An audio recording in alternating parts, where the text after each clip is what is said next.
Good morning, ladies and gentlemen. I'm honored to open this project fair with my thesis project in the field of vehicle dynamics. Today, I'm going to present an analysis of the steering latencies, elasticities, and lateral guidance forces of the tires in vehicle trajectory prediction. This investigation was developed due to the cooperation between Universidad de los Andes and Technische Hochschule Ingolstadt. In this university, there is a Center of Automotive Research on Integrated Safety Systems and Measurement Area. The name of this center is called Charisma. Here, the main topic is vehicle trajectory prediction in automotive safety research, especially in pre-crash safety systems. Regarding to this field, there is a limitation with the use of sensors, because they only provide raw information on vehicle state of the opponent vehicle. In the past few years, the aim of pre-safety environment detection have been to maximize the accuracy of the models and to reduce the time to obtain it. The main goals of this investigation are to simulate a realistic scenario of vehicle cornering and to analyze the effect of a steering system and tire forces in the directional response of a vehicle.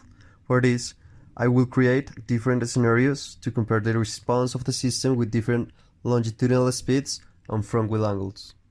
In order to create this vehicle scenario, I use software MATLAB Simulink, where I put as an input the longitudinal speed of the vehicle and the front wheel angle, and as an output, I get the vehicle state motion. This model, I will call it Model A.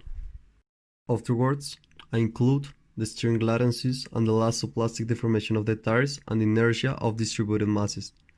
All these effects include, plus the Model A, will be my Model B. There are some important assumptions that we will have to take into account. First of all, the front and the rear tires will be represented as one single tire on each axle. This will approach the bicycle model and the single track model. Second of all, the brake and drive forces are injected, and the driving force required to keep the speed constant will be really small with respect to the lateral forces acting on the tires. Also, the longitudinal acceleration is approximately zero. This is for Model A. For Model B, we will take into consideration the elastic deformation of the shaft, the inertia of the coupling with the pinion, the torsion of the bar, the wheel driving torque to keep the speed constant, the brake torques, and the lining torque resulting from the slip angle. There are several possible scenarios for vehicle maneuvers where there is a combination between steering and braking. In this presentation, I will show the results of the simplest maneuver that was simulated. The maneuver consists in the following steps. First, the driver follows a path without turning for 2 seconds, and then he starts to turn the hand wheel of the vehicle from 0 degrees to 20 degrees in 200 milliseconds. Then he keeps it constant for 1 second, and then abruptly changes again the steering wheel angle from 20 degrees to 90 degrees in 200 milliseconds. Then finally keep it constant for 1 second, and that's the end of the simulation. There is important restriction that has to be taken into consideration. The lateral acceleration has to be less than 1g when there is a big transition phase from one angle to another, and has to be less than 0.4g when there is a small transition phase from one angle to another. To achieve this, we have to take these formulas to relate the front wheel angle with the lateral acceleration. The results, we can see the front wheel angle against time and the lateral velocity against time. First of all, front wheel angle is the input of the model. Here we can see Model A and Model B. Model A reaches the top value of the steering that the driver wants to make. Model B doesn't, because of the self-aligning moment that occurs when the tires are turned to one side. Also, we can see that there is a delay in the transition phase from one angle to another. This is because of the steering latencies.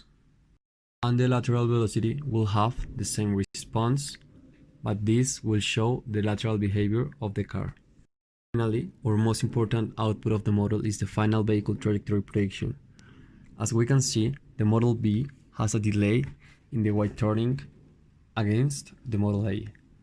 This delay is the accuracy of our model and is the resulting values of the steering latencies and the lateral tire forces that affects the steering of the Model B. Also, because of the slip angles generated in the two transitions in the Model B, the vehicle suffers a deceleration in Vy. This causes that in the model B, the vehicle doesn't reach the expected value without taking into account these steering latencies and tire forces. In conclusion, increasing the accuracy of vehicle trajectory prediction of an opponent vehicle before a possible crash can significantly increase the chances to avoid an accident or to minimize the fatality of a crash.